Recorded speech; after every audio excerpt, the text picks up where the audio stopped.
This can help you give the confidence to find the right vein to stick. Occasionally, a patient will have veins visible to stick without a tourniquet, but using one can add extra level of assurance in finding a viable vein to use, especially if you're drawing blood from an overweight patient. This is a newer one. This one was not in the types. This one's more military. They are now having abdominal, aortic, and junctional tourniquets. This device is the first to provide stable and complete occlusion of blood flow to lower extremities, pelvis, and upper extremities. This device uses circumferential abdominal wrap with a windlass mechanism and inflatable wedge-shaped bladder to compress on the aorta about the level of the umbilicus. This is shown to reduce the femoral flow in 9 of the subjects it was tested on, and reduce it completely in 7 out of the 9. So the rate of the right common femoral artery had a success rate of 78% of being occluded with using this device. Safety with this right here, the problem was when they were doing it, they had the minimal or negligible risk of atherosclerosis plaque detachment within the aorta.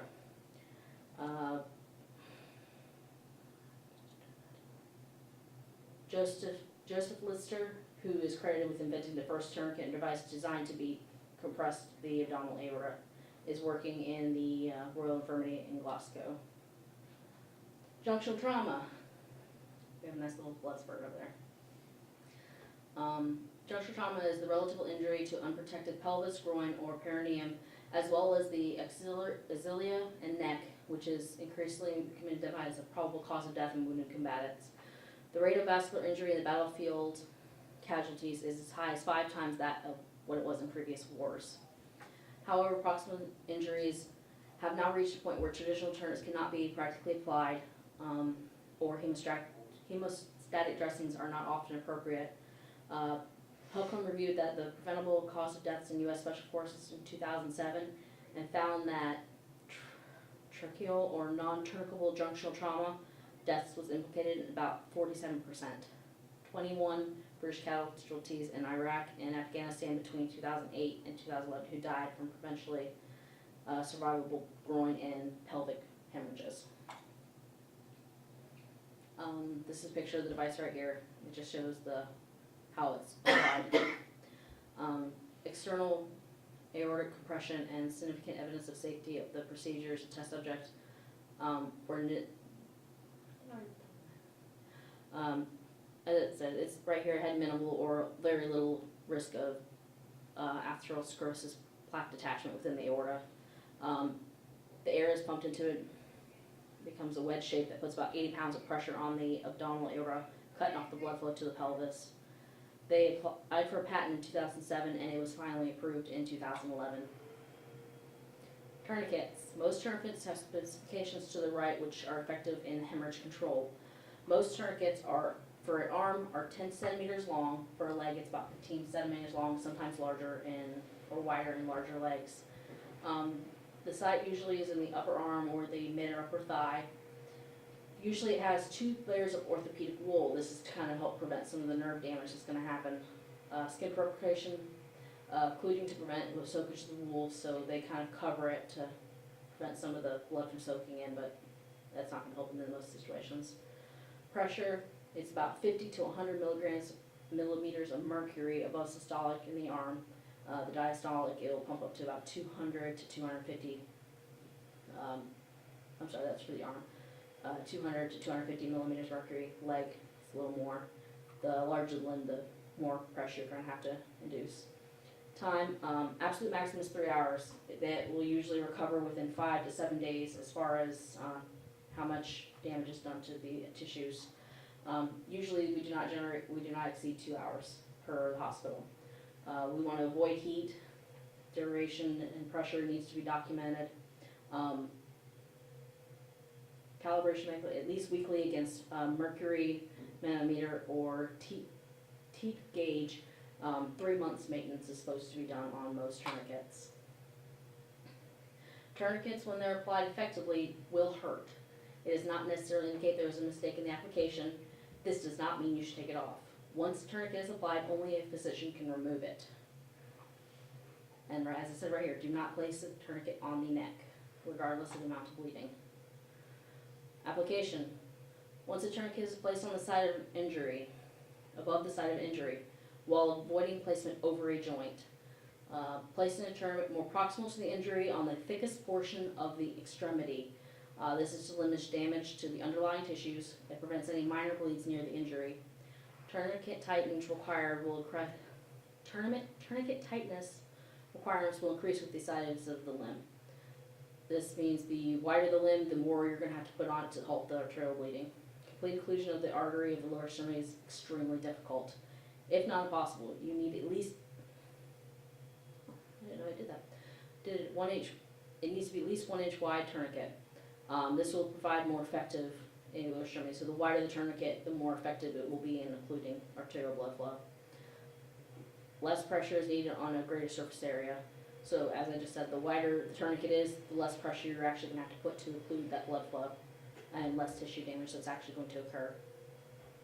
Improvised tourniquets. We all know that some of these nice little folk out here like to use a shoestring and a piece of wood. The problem with this is, most of the time, they will not be effective. But if it's the difference between the patient living or dying, the best one we can do is a manual blood pressure cuff. Once applied, do not remove. The patient is in shock. The leg will probably be amputated. The limb will probably be amputated or was amputated. There's obvious arterial disruptions. The tourniquet has been on for a longest period of time, and you'll be transferring care, and it will no longer be observing the patient. These are reasons you do not want to remove this because, as I said, once it's applied, you do not remove it. Tourniquet may need to be tightened after the initial application. This is because the arterial and pressure increases, the sympathetic nervous system responds to the pain and injury, or air has leaked out of the manual blood pressure cuff, and you'll need to reinflate it. Nerve damage. Immediately after tourniquet is applied, the tissue under the tourniquet will develop a local inflammation. This is the decrease in PO2 and an increase in PCO2. Direct compression of the nerves causes secondary conduction block known as a tourniquet paralysis. Between 15 and 45 minutes, a psychological nerve conduction block will develop, affecting the motor and sensory transmissions. Their leg is going to go numb. The length of time the tourniquet place for neuromuscular injury and functional loss begins is about 2 hours. After the 2 hour mark, you're going to start having some injury and function loss in that thing. The greater of 2 hours, cooling the limb may delay injury and prevent the loss of function. Some of the metabolic changes that happen. The stored ATP will be exhausted after 2 hours. Creatine phosphate will develop after 3 hours, and lactate concentrations will increase in the cells, increased from aerobic to anaerobic metabolism. Corresponding decrease in pH when metabolic acidosis develops. Irreversible ischemic damage will occur over 6 hours. Best way to save a limb: rapid transport and converting to less damaging means of hemorrhage control ASAP, meaning we need to get them to the hospital. If they have a makeshift tourniquet on that is too narrow, apply your own tourniquet above it, release pressure on the other one after you have already applied pressure to your tourniquet. Complications. Complications of tourniquets is symptomatic complications, especially in adults. They may develop a deep vein thrombosis. They may develop pulmonary embolism, which is one of the reasons we do not release in the field. Localized complications. There may be skin, muscle, vessel, or nerve injury.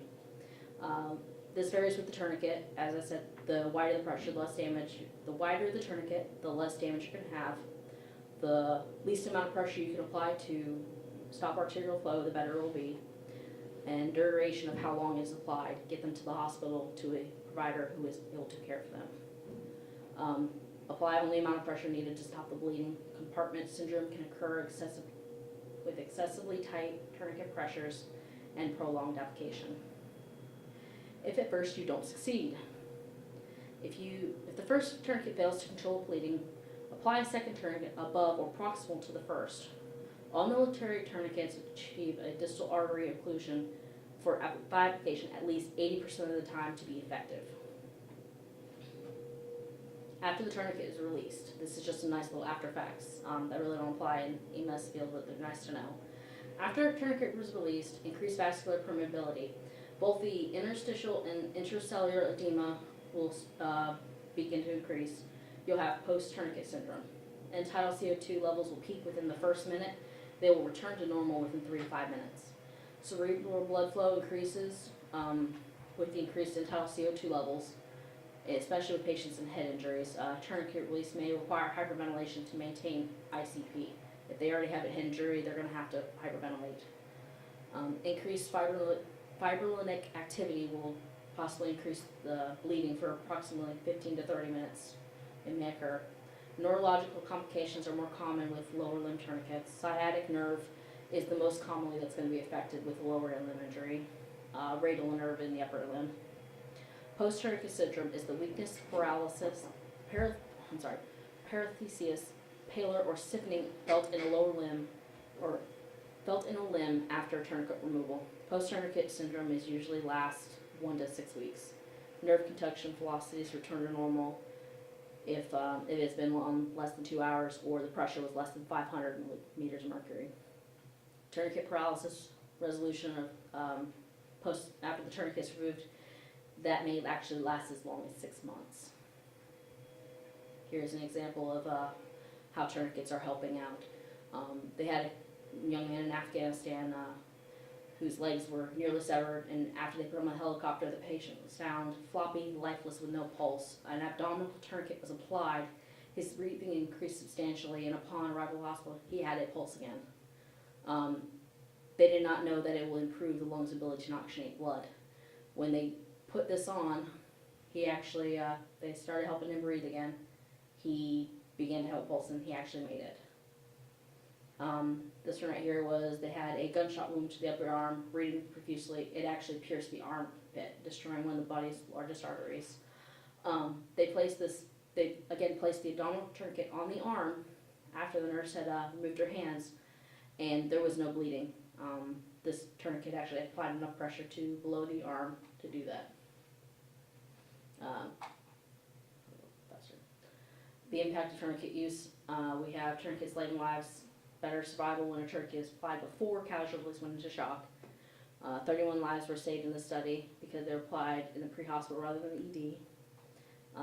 Estimated 1,000 to 2,000 lives were saved in 2008. Over here we have 232 patients were placed with tourniquets on 309 limbs. Cat tourniquets are the best filled tourniquets. No amputations caused by tourniquet usage in this field journal right here, and only 3% had transient nerve palsy. Here's some Kandice little knowledge. So between August 1st, 2016 and October 7th, 2017, we had 3,386 traumas. Of those patients, we had 14 tourniquets, 9 were applied by EMS, and 5 were applied before EMS arrival.